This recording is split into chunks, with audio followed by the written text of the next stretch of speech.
morning. Good morning. Or afternoon. I want to thank everyone for coming. I do have a few housekeeping items that I'd like to speak with you all about. And first is for our honor roll recipients or our scholarship recipients. I want everyone to know that we are a professional 501c3 foundation. And so we will not accept any late submissions. If you submit your application late, you will not receive a scholarship. Additionally, to the individuals, our guests, thank you so much for coming. We are overwhelmed with the response and all of you here today, but as you see, we're pretty crowded. And some of that is because we didn't receive your RSVP. So we do need you to RSVP by the deadline. That is extremely important so that all of you guys can have a wonderful time. We're not too crowded.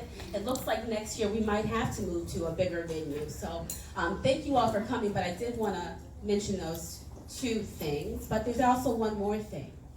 We've got this wonderful program printed, but there are a few mistakes on here that I just need to let you all know about. First and foremost is we want to thank all of our generous donors. On the back, we have a list of our donors who give annually. And this year, we forgot to put one of our most committed and loyal donors on there, and that is Dwayne Archie, who has, he's a board member, and he did our history lesson today. So we thank you, and I do want to apologize for that oversight. It will not happen again. I also...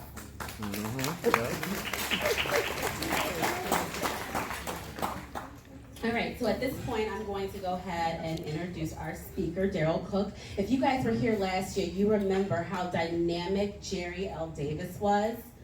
Jerry couldn't make it today. However, he did recommend Darryl, who he knows very well, and I'm excited to introduce him today. Darryl Cook is a nationally recognized author and speaker. He obtained his BSW in May 2014 and his MSW in May 2018 from Governor State University. He is certified in civic reflection, peace circle training, and restorative justice. Mr. Cook has been in the social service field for over 7 years.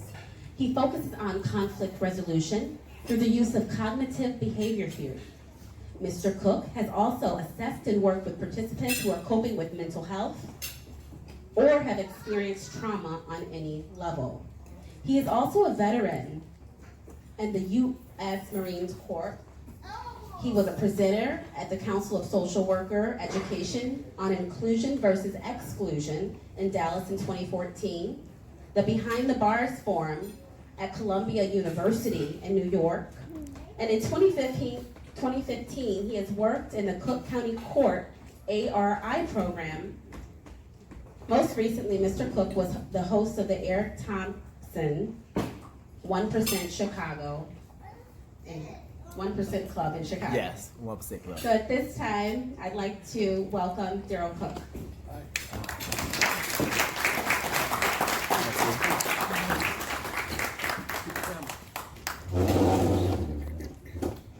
How's everybody doing today, all right?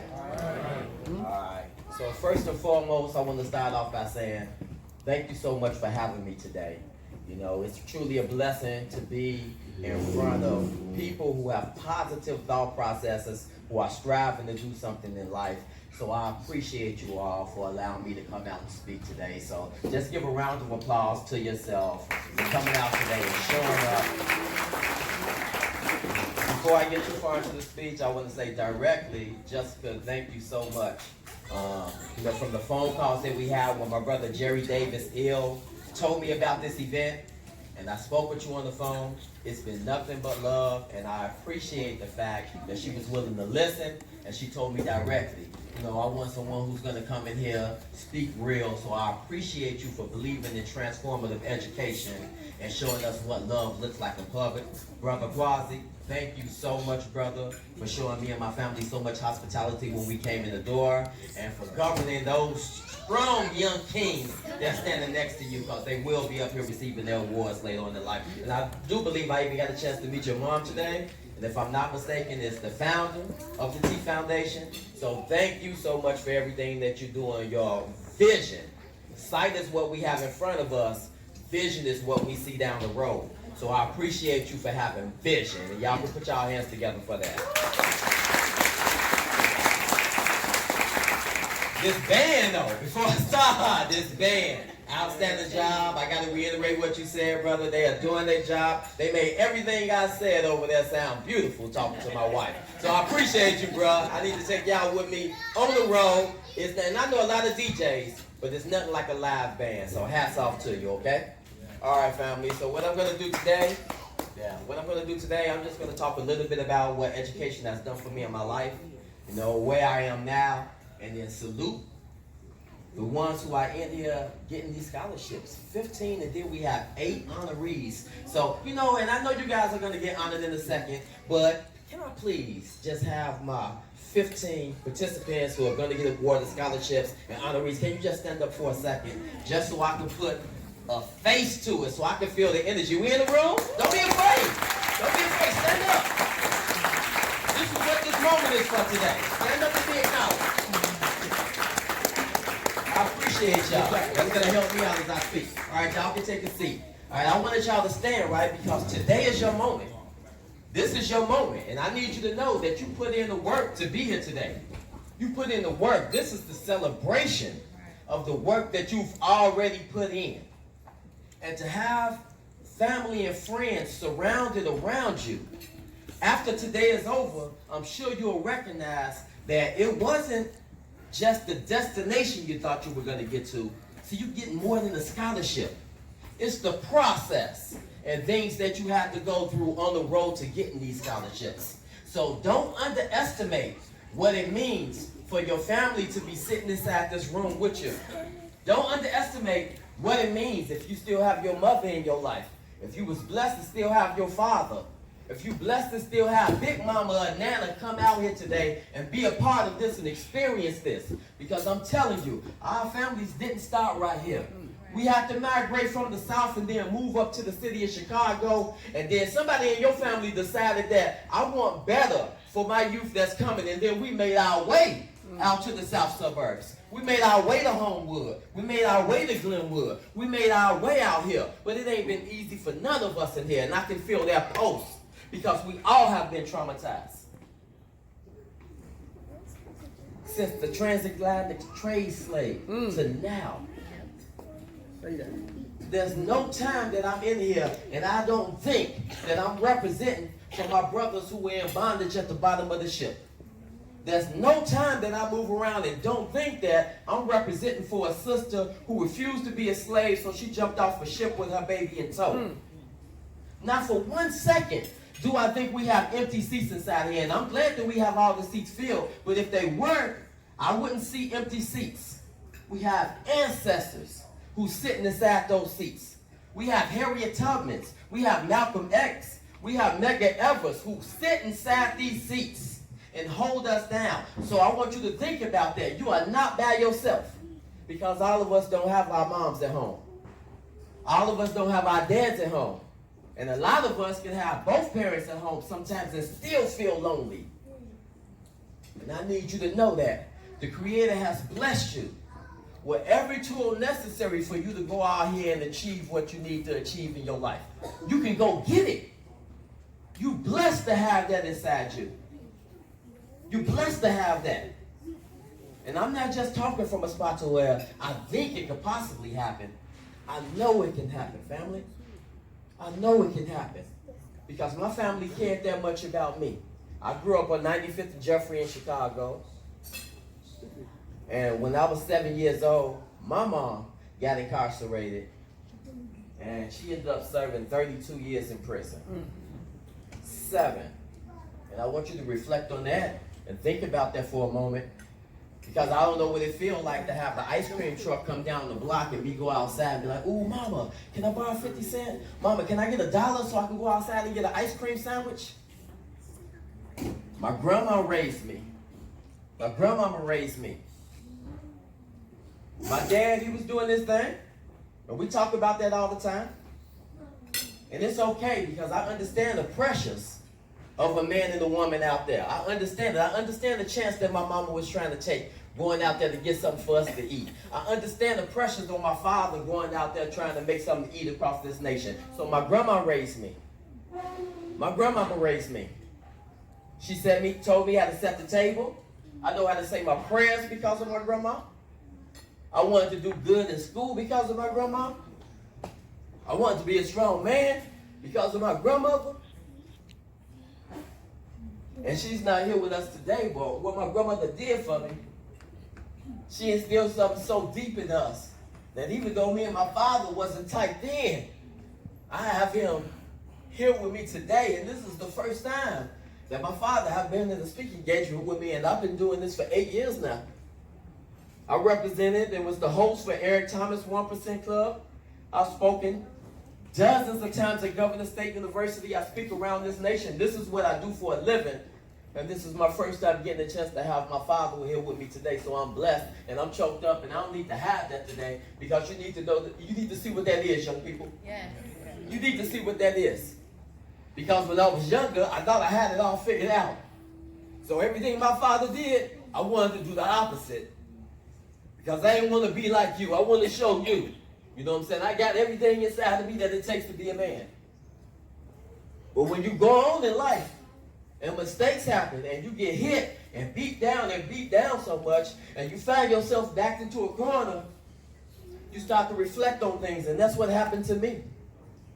My mom got locked up when I was 7. My father was in and out. He was there, but he was in and out. He was moving around, so I had to learn quick. My grandmama worked 2 jobs, Michael Reese Hospital and Gladys's Restaurant, so I had to make it happen. I had to make it happen. And the hardest day of my life outside of my mama going to prison is when I got locked up for an attempt murder, and I was sitting inside the county. And the first letter I got wasn't from one of the homies on the block. The first letter I got wasn't from any females that I was out there messing with. The first letter I got was from my mother, from the White Correctional Facility. And it said, "This is my worst nightmare. This is my worst nightmare. I can do my time in prison." They gave my mom 60 years. She ended up serving 32. She said, "I can do my time, but I can't take a day knowing that my child is locked up or incarcerated." And I'm telling y'all, that does something to you as a man. That does something to you as a man when you have in your heart the capabilities and the potency to go out there and take care of your family. So when Jessica asked me to come speak today, how could I not show up? How could I not show up today to give something to a young man or to give something to a young woman that I wish I had, that would deter me from picking up a gun in my community or feeling as though I didn't have nobody to turn to? And I'm sure my brother Jerry Davis told y'all last year, it was until I got locked up into my 5x8 cell that I had what's called an aha moment. I need everybody in here, especially my young people. You need to identify what your aha moment is in your life. That's the moment that you said, "Oh, I figured it out." I need you to have one. And I'm going to tell you what mine was. I was in my 6th year of being incarcerated. I had 4 more to go. All I was concerned about was going to the yard, lifting weights, and how I'm going to look when I get out, where I'm going to buy this motorcycle from, where I'm going to cop this from, how I'm going to get back on my feet. And I served 6 years inside there. And one day, the officer came to my cell. He was like, "Cook, you need to go up top." I thought I had a visit. And he was calling me to the warden's office. He called me to the warden's office. I didn't want to go. I was so reluctant because temporarily, this jail is my house. And to go see the warden is a no-no. But I went. And he asked me, "Do you know a Noreen Cook?" And I was like, "Yeah, that's my mom." You know, and he was like, "Well, your mom has written me a letter." I was like, "She wrote you a letter?" So he was like, "Yeah." And he said, "Read it." And I read it, y'all, and I'm telling you, I had my aha moment. Because my mother,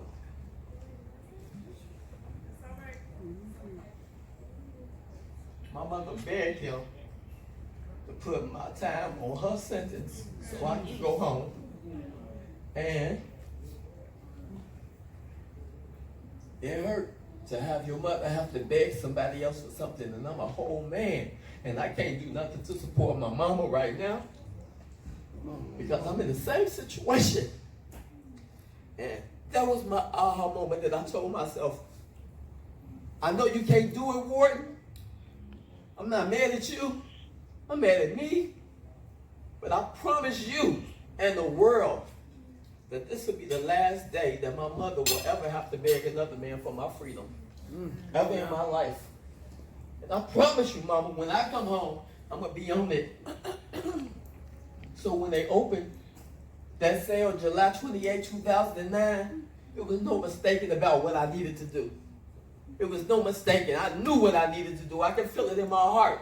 I know what my neighborhood looked like when I left, and it looked exactly the same way when I came back. So I'm saying to you young people, you're going to get your scholarships today. That's the what. You know what you want out of life. I need you to remember why. I need you to remember why you want that. I know you want $1 million, but why? I know you want a nice car, but why? If it's just to impress females or the poor dudes, you losing. And that's why you don't have it yet. Because happiness is an inside job. That's an internal job. And I know a lot of people who leave Chicago looking for happiness, and they run to Houston. They run to Atlanta. They run to Minnesota. They run to Iowa. But I'm telling you that happiness is an inside job. You can run all the way around the world and not find yourself. So I need you to find you and be grounded in who you are. And I'm telling you, the thing that made you upset, the thing that hurt you, the thing that made you run in the house, that thing that don't nobody else know about, that you keep inside you, not even your parents don't know. That's the thing that you're going to have to conquer before you're going to ever feel comfortable outside again. You got to handle that. You got to handle that. You got to handle that. And that means you can't be a follower. I mean, our best leaders in the world were once followers, but in real life, I need you to be a leader. I need you to be a leader. My grandma had a saying that said, if your friend jump off the bridge, you gonna jump off the bridge? You gonna do that too? I need you to think for yourself because you have every potency inside of you to make your own decisions. And I can't tell y'all young men how many 17 and 18-year-old brothers I saw inside Menard Correction. That's a max penitentiary. How many 17 and 18-year-old brothers I saw that had 6 rappies, 7 rappies, 8 rappies. And I'm like, what happened? They was like, oh man, we all got together and decided. No, y'all didn't. They decided and you went with them. That's what happened. So I'm saying we just got to be upright, independent, and fearless. So I was listening and thinking about Jessica when she was reading everything, you know, from my bio. And sometimes I have to stop sometimes like, oh, got my bachelor's. Oh, got my master's in social work. Oh, work for Judge Portman, speak with Eric Thomas. And, you know, I heard all those accolades and I'm like, something is missing inside that, all right? Because we always tell our children to go out and do their best. And we always show them how bright we shine. But we don't never show them the nightmares or the downfalls that we had in life. I'm here to be transparent to you. I failed in life because I thought I had the answers already. And let me tell you the 4 things that most men and most women are locked up for, especially women, because that's the highest rising incarceration demographic is women. The 4 F's. I say, because I can't come here and not give you nothing. This is what brothers get offended for. This is what we lose in our life for. Finances. Come on. Family. Friends. And fiancés or boyfriends and girlfriends. Those are the 4 things. And I'm telling you, love is reciprocal. Love is reciprocal. We do a lot of things for our brothers and sisters in our community because as a young person, it's so much pressure because in your mind, you like, okay, they laughed at me today, and 20 years from now, we're going to be standing out here and they're going to be still laughing at it. And the pressure of it will make you do something different than what you want to do right now. And I'm telling you, in 20 years from now, you may talk to one person from your community, from your neighborhood. If you got one person from your hood that's still your friend, that's a lot. Trust me, that's a lot. If you leave your neighborhood and you can still call two people that you've been knowing since 7th grade, since 7 years old, 8 years, oh y'all, that you tight, you blessed and highly favored. Because that's not usually how it works. So I'm saying you don't have to spend all day trying to satisfy them. You ain't gonna see these people again. You get one shot at this life. You get one shot at this life. And I don't want to see. I get letters all day. I still get calls. My cousin got life. He's never coming home. On the day I left prison, the officer knew that. He said, Cook, go ahead, you can run to the other side real quick. I was like, I can go to the other side? He's like, yeah, I know your cousin. And I was crying. I ran over there so fast because I knew I would never get a chance to see him again. He got life. I hugged him in the bars. I was like, man, cuz I gotta go. He was like, I know. Good time. Good time, brother. So, I just need, I know I'm not the end of all means. So I need the rest of my men. I need the rest of my queens. Like, we don't have to have $1 million to change our hood. You walk outside, you see some little girls outside, scoop them up. Take them to the house. Show them how to make some hot-water cornbread. Show them how to govern their money. Show them how to put their own tiara on their head so they won't wait for a man to do it. Come on now. Kings. Like, yo, a champion don't become a champion in the boxing ring. That's just where you see him knock somebody out at. Like Floyd Mayweather didn't become a champion when you seen him knock somebody out. Like Mike Tyson didn't become a champion when you seen somebody knock him out. You know where he became a champion at? In training. In the gym. I need you mentally inside the gym. Bench pressing 315, young man. Why?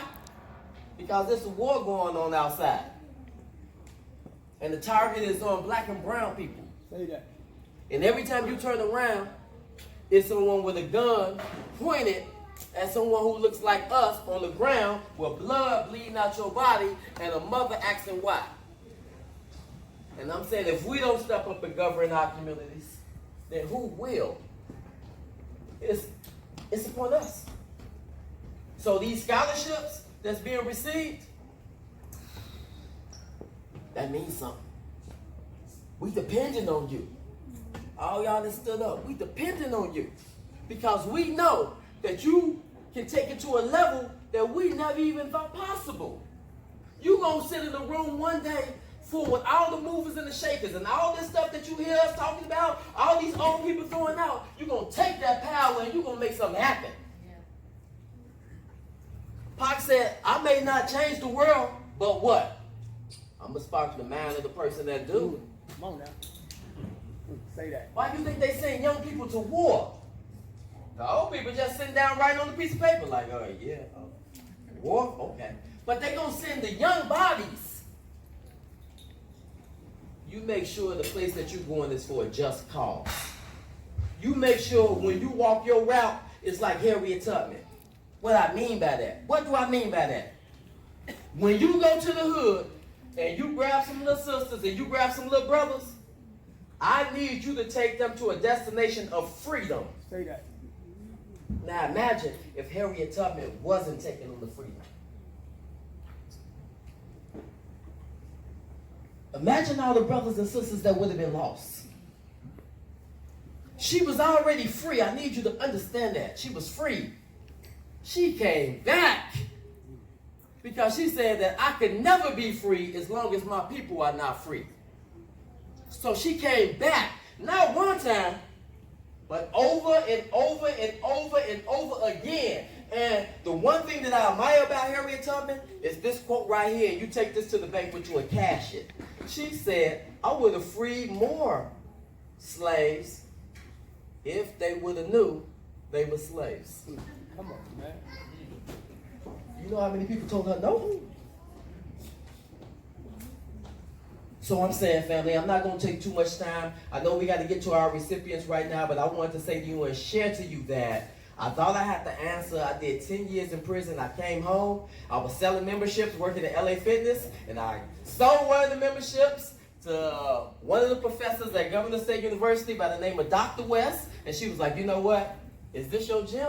I was like, no, it's not my gym. You ain't even got to stun on me. Like, you know it's not my gym. I don't even know why you asking me that. You know what I'm saying? She's like, no, I'm just trying to figure out like who you working for and what you're doing and what, cause you going real hard, brother. You know what I'm saying? I'm like, well, this is my job. She was like, that's superb. She was like, so if you had your own, you would go that hard too? I'm like, yes. We okay, fam? Yeah. Okay. So she said, if you had your own, would you go that hard too? I'm like, of course. And she said, so I'll do you a favor. I'll come to the gym and work out if you come sit inside my class at Governor State University. I was like, come sit in your class. I was like, a social work class? All I know about social work is Claudine. I was like, nah, I'm okay. I don't want to be a social worker, right? She was like, no, come sit in the class. And I was able to sit inside that class and it changed my life. You know, it changed my life, you know, because I was able to get my bachelor's in social work and now I have my master's in social work and I cry every time I see her. I cry every time I see her because, you know, my mother being incarcerated made me void of having a strong black woman by my side. And to go to college and to be able to experience that and get some woman that care for me even without giving birth to me meant something to me. So I just want to say to my young people in here, you guys are powerful, you mighty. I want to leave you with some basics to take with you. And I'll wrap up with this. These are my basics. This is my acronym for basics. And remember this. And if you move with this, and you think about your family, and the things that mean something to you, before every move you make, I promise you, you won't slip up. I promise you won't. So number one with basics, just believe in God. Come on now. Just believe. Because when you believe in God, when you believe in a creator, when you believe in a higher power, you automatically believe in yourself because you was made in that image. Automatically. Hey, I need you to apply your knowledge. Apply your knowledge. Apply it. We walk in rooms sometimes and we doubt ourselves. Don't doubt yourself. Don't doubt yourself. Know that you're strong. That's where we come from. Know that you're strong. So we have believe in God. We have apply yourself. And I want you to I want you to specialize in turning your pain into your passion. Specialize in turning your pain into your passion. Because whatever it is that has you upset, whatever it is you don't like about your block, that's what you was put on this earth to change. Hey, come on. That's what you was put on this earth to change. I need you to incorporate your test inside your testimony. Don't be afraid. Don't be afraid to stand up and acknowledge what's yours or put your pain out there. See? I need you to connect with like-minded individuals. People who have the same passion, people who have the same vision as you. Because if my grandma told me, if you hang with 9 lawyers, you're going to accidentally become number 10. On accident.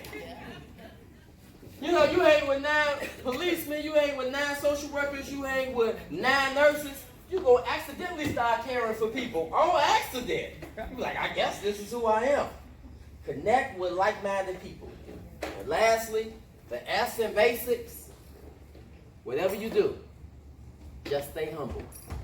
Stay humble, stay grounded, and I promise you, you're going to go to the heights that you need to get to. There's nothing we can't achieve as people. I'm so proud of y'all today. I'm so honored to be here at this event. Thank you so much. My name is author and national speaker D. Cook. You can follow me on Instagram at Daryl K. Cook. I do motivational videos every day, and I do speak for a living. So you guys can email me at IAMDARRYLCOOKE@gmail.com. I thank you all. Thank my family, my lovely wife. I love you. My daughter, my dad, and everybody in attendance. It's a beautiful day. God bless y'all.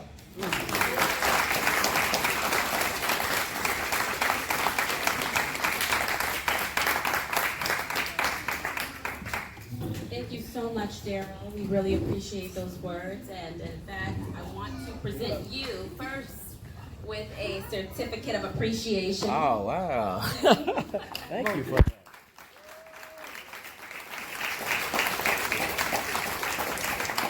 I really appreciate y'all. God bless. I appreciate y'all. Awesome. Thank you so much. I appreciate this family. Thank y'all so much.